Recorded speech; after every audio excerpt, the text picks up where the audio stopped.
ഇതാണ് മാത്തേരാനിലെ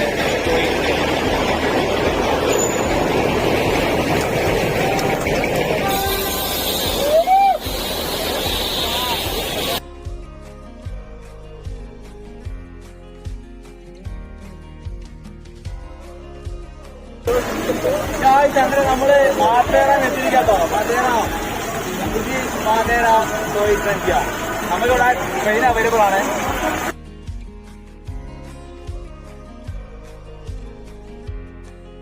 ഗൈസ്, അങ്ങനെ നമ്മൾ മഹാരാഷ്ട്രയിലെ മാത്തേരാൻ വ്യൂ പോയിന്റിലാട്ടോ ഇപ്പോൾ ഉള്ളത്. മാത്തേരാൻ വ്യൂ പോയിന്റ് അല്ല, മാത്തേരാൻ എന്ന് പറയുന്നത് വലിയൊരു സ്ഥലമാണ്. ഇതവിടുത്തെ റെയിൽവേ സ്റ്റേഷനാണ്. ചെറിയ ടോയ്ലറ്റിന്റെ ഒരു മോഡലടക്കം കൊടുക്കുന്നു. അപ്പോൾ പിന്നെ ഇതാണ് മാത്തേരാൻ.